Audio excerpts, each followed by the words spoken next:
Hi friends, so we're here for a quick little video today. I'm going to do in what I think is the perfect smoothie. I'm not adding a protein powder, but if you want to get more protein in this smoothie, then feel free to put protein in it. It's not that I don't have protein, I just really try to encourage eating real food over powders and things like that as much as you can. And in all of the ingredients that I'm going to add to my smoothie, they have protein in them. So I just always think that it's best to eat as naturally as you can. But by no means do I not eat protein powder, because we're all busy and we're all hectic, and to put a scoop of protein powder in something to go is always better than not eating at all. So today I'm going to quickly show you what I think is one of the best smoothies that I've ever had.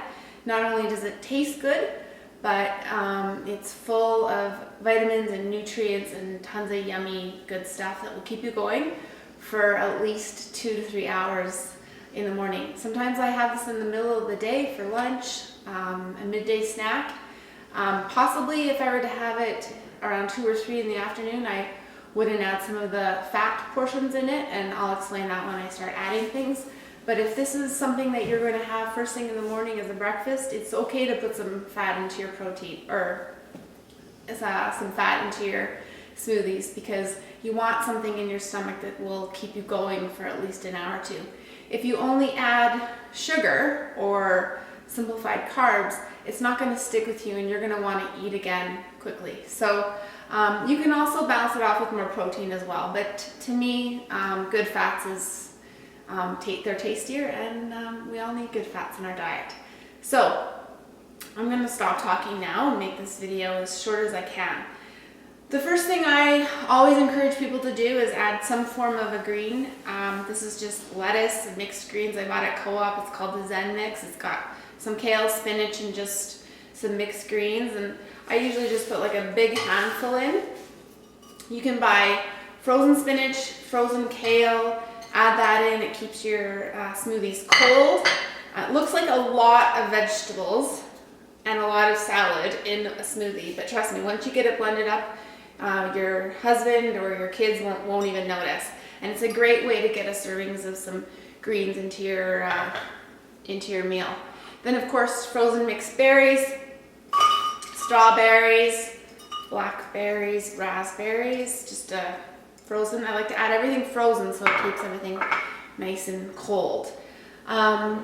This is a frozen banana that all I did is I just put them in the freezer, and then you take them out and just put some hot water. Don't even peel it. Just put hot water on for 30 seconds in all different areas of the banana, and then the peel just comes right off. And then what you have is a nice cold banana, and it keeps your smoothie really creamy. Okay, so then you can add a liquid. Some of you will probably just want to add water. I'm not that concerned about the calories and the fat. This is unsweetened coconut milk. It's my favorite. You can add almond milk, apple juice, any type of milk substitute, milk, whatever you prefer. 1 cup of this is 5 grams of fat, so it's not high, but there's no sugar in it. So it makes the smoothie really creamy, and I prefer my smoothies to be creamy over sort of the fruity kind. So I don't know, maybe a cup or 2. You may have to add more. And then I'm going to add some natural or easier way forms of fat and protein instead of adding protein powder. So brown flax is one of my favorite things to add to a smoothie, because this is an excellent way to get some omegas and some fiber into your diet. So we all know how important fiber is. It will make you feel full. It's also good for regularity. And then some really good omegas in here. And Google, if you don't know how important getting omega fatty acids in your body is, make sure you Google it. So I like to just make sure that I'm measuring when I put these sorts of things in, because again, all of these adding up will make the smoothie quite fat. Even though they're good fats, we do want to make sure that it's controlled. So 2 tablespoons of this is 80 calories and 6 grams of fat. So keep it small. But then hemp hearts. So this is a very good source of protein. I love adding hemp hearts to anything that I possibly can. Salads is another great way. But again, 3 tablespoons of this is 170 calories and 13 grams of fat. So although again, healthy and very nutritious, and fats are not our enemies as long as we're fueling with the proper fats. Again, control it. 1 tablespoon. Don't just free pour. Okay, just putting the flax in, the hemp hearts, possibly some coconut milk. And then just to make this smoothie delicious and to sweeten it up a bit, for sure 100% natural. This is peanut butter. You can do almond butter, but again, make sure that there's no added saturated fats or sugar in to what you're adding. So Adams is a great one. Just a tip, since I'm thinking about it, when you first buy this, put it in the fridge upside down. So then the fat comes to the top and it's not so oily at the top. So everything's mixed in, and then at the bottom it's not so dry and clumpy. So, and I just store it like this almost every time I use it. And trust me, it's so much better and you don't feel like you're just eating oil for the first half of this. I'm gonna add my coconut manna, or this is just coconut spread. Essentially, it's the same thing. Clients are always wanting to know recipes to use this. And so I always say, put it in a smoothie. It adds so much richness to your smoothies. It's just the meat of the coconut, but again, it does have fat in it. So watch your portions. Everything will add up. But if you're having this first thing in the morning, don't worry so much about the fat.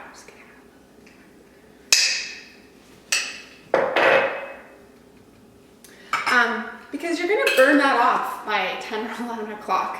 I would prefer to feel really full, eat most of my calories in the morning and in the afternoon, and then if you can, your afternoon snacks and your evening meals should be the smaller ones. It's an opposite way that we look at food in North America, but it's much healthier to try to eat more calories in the morning and noon and then slowly taper off, because naturally our body slows down. And we're not burning calories like we are during the day.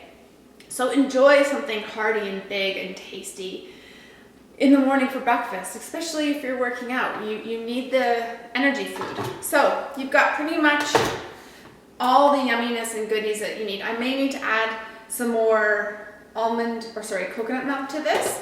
We'll see. So blend it all up.